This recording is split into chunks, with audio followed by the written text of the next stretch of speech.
बहुविकल्पीय प्रश्नों के बारे में जानेंगे। बल वह धक्का अथवा खिंचाव होता है जो किसी वस्तु की प्रारंभिक स्थिति को या तो बदल दे अथवा बदलने का प्रयास करे। अतः इस प्रश्न का सही विकल्प बी धक्का या खिंचाव होगा। बल का सूत्र होता है द्रव्यमान गुणा त्वरण। अतः बल का मात्रक हो गया किलोग्राम मीटर सेकंड की घात -2, जिसे हम न्यूटन से भी दर्शाते हैं। अतः बल का SI मात्रक हो गया न्यूटन। बल एक सदिश राशि है जिसे दर्शाने के लिए परिमाण तथा दिशा दोनों की आवश्यकता होती है, अर्थात बल एक सदिश राशि है। जड़त्व किसी वस्तु का वह गुण है जिसके द्वारा वह अपनी प्रारंभिक स्थिति में परिवर्तन का विरोध करता है, अथवा किसी वस्तु का वह गुण जिसके द्वारा वह अपनी प्रारंभिक स्थिति को स्वयं नहीं बदल सकता, उसे जड़त्व कहते हैं। और जड़त्व प्रत्येक वस्तु का एक गुण होता है। जैसा मैंने अभी बताया कि जड़त्व के कारण वस्तु अपनी प्रारंभिक स्थिति में परिवर्तन का विरोध करता है, अर्थात इस प्रश्न का सही विकल्प ए होगा।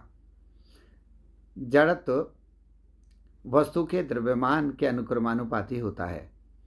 अगर किसी वस्तु का द्रव्यमान अधिक होगा तो उसका जड़त्व भी अधिक होगा, और द्रव्यमान कम होगा तो उसका जड़त्व भी कम होगा, अर्थात जड़त्व का मुख्य कारण द्रव्यमान है।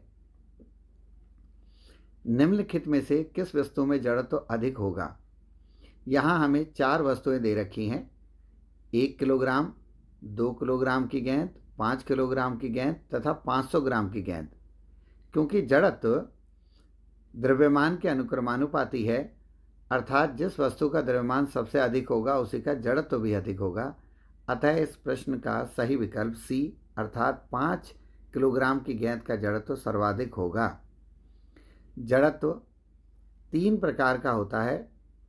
नंबर 1 गति का जड़त्व, नंबर 2 विराम का जड़त्व, नंबर 3 दिशा का जड़त्व, अर्थात जड़त्व 3 प्रकार के होते हैं। निम्न में से कौन सा जड़त्व का प्रकार नहीं है? मैंने बताया अभी कि जड़त्व 3 प्रकार के होते हैं: विराम का जड़त्व, गति का जड़त्व तथा दिशा का जड़त्व, अर्थात ऊर्जा का जड़त्व इसका गलत ऑप्शन है। बस अचानक चलने पर यात्री पीछे की ओर झुकते हैं, यह किस प्रकार के जड़त्व का उदाहरण है? बस अचानक चलने पर, अर्थात बस प्रारंभ में विरामावस्था में थी और वह विरामावस्था से गति की अवस्था में जा रही है, इसलिए यह विराम के जड़त्व का उदाहरण है। चलती बस के अचानक चलने पर यात्री आगे की ओर झुकते हैं, यह किसका उदाहरण है? क्योंकि बस यहाँ गतिमान अवस्था में है, अर्थात यह गति के जड़त्व का उदाहरण है। मोड़ पर चलती कार में यात्री बाहर की ओर दिशा के जड़त्व के कारण मुड़ते हैं। न्यूटन ने गति के 3 नियम दिए, जिसमें प्रथम गति के नियम को हम जड़त्व का नियम भी कहते हैं। किसी वस्तु के द्रव्यमान तथा वेग के गुणनफल को हम उस वस्तु का संवेग कहते हैं। संवेग बराबर द्रव्यमान गुणा वेग। संवेग को हम p के द्वारा, द्रव्यमान को m के द्वारा तथा वेग को v के द्वारा दर्शाते हैं, अर्थात संवेग p बराबर हो गया m गुणा v। समान वेग से चल रही 2 वस्तुओं में किसका वेग अधिक होगा? अभी हमने पिछले प्रश्न में देखा कि संवेग बराबर द्रव्यमान गुणा वेग होता है, अर्थात यदि 2 वस्तुएं समान वेग से चल रही हैं तो जिसका द्रव्यमान अधिक होगा उसी का संवेग भी अधिक होगा। अतः इस प्रश्न का सही उत्तर बी, अधिक द्रव्यमान वाली वस्तु का संवेग अधिक होगा। न्यूटन के गति के दूसरे नियम के अनुसार किसी वस्तु पर लगने वाला बल संवेग परिवर्तन की दर के अनुक्रमानुपाती होता है, अर्थात संवेग में परिवर्तन की दर बल के बराबर होगी। न्यूटन के द्वितीय नियम से हमने सिद्ध किया कि बल बराबर होता है द्रव्यमान गुणा त्वरण। बल को F के द्वारा, द्रव्यमान को m के द्वारा तथा त्वरण को a के द्वारा दर्शाया जाता है। अतः न्यूटन के द्वितीय नियम का गणितीय रूप हो गया F बराबर m गुणा a। यदि 10 न्यूटन का बल यानी F बराबर 10 न्यूटन 5 किलोग्राम की वस्तु पर लगाया जा रहा है, यानी वस्तु का द्रव्यमान है 5 किलोग्राम, तो उसका त्वरण क्या होगा? त्वरण बराबर होता है बल बटे द्रव्यमान। बल है 10 न्यूटन, द्रव्यमान है 5 किलो, इसलिए त्वरण हो जाएगा 2 मीटर सेकंड की घात -2। क्रिकेट में तेज गेंद को कैच करते समय खिलाड़ी अपने हाथ पीछे की ओर खींचता है। जब खिलाड़ी बॉल हाथ में स्पर्श करने के बाद अपने हाथ को पीछे की ओर खींचता है तो इससे संवेग को परिवर्तन करने में लगने वाला समय बढ़ जाता है। इसके कारण कम बल लगता है।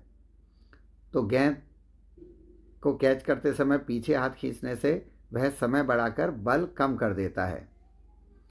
न्यूटन का गति का तृतीय नियम को हम क्रिया और प्रतिक्रिया का नियम भी कहते हैं। इस नियम के अनुसार प्रत्येक क्रिया की उसके बराबर परंतु विपरीत प्रतिक्रिया होती है। न्यूटन के तृतीय नियम के अनुसार प्रत्येक क्रिया की उसके बराबर परंतु विपरीत प्रतिक्रिया होती है। अतः क्रिया और प्रतिक्रिया परिणाम में आपस में बराबर परंतु उनकी दिशा एक दूसरे के विपरीत होगी। क्रिया और प्रतिक्रिया बल अभी मैंने पीछे बताया परिणाम में समान होते हैं, दिशा में विपरीत होते हैं। अतः इस प्रश्न का सही विकल्प बी होगा। बंदूक से गोली चलने पर बंदूक के द्वारा गोली पर आगे की ओर एक बल लगाया जाता है। न्यूटन की गति के तीसरे नियम के अनुसार प्रत्येक क्रिया की उसके बराबर परंतु विपरीत प्रतिक्रिया होती है। अतः गोली भी बंदूक पर उल्टी दिशा में यानी पीछे की ओर एक बल लगाएगी, जिसके कारण बंदूक से गोली चलाने पर पीछे की ओर झटका लगता है। अतः यह न्यूटन की गति के तृतीय नियम पर आधारित है। इसी प्रकार जब हम रॉकेट के अंदर भरे हुए ईंधन को जलाते हैं तो गर्म गैसें नीचे की ओर बल लगाती हैं। न्यूटन की गति के तीसरे नियम के अनुसार प्रत्येक क्रिया की उसके बराबर परंतु विपरीत प्रक्रिया होती है। अतः रॉकेट पर ऊपर की ओर एक बल लगता है, जिसके कारण रॉकेट ऊपर की ओर जाने लगता है। तो रॉकेट का ऊपर की ओर जाना भी न्यूटन की गति के तृतीय नियम पर आधारित है।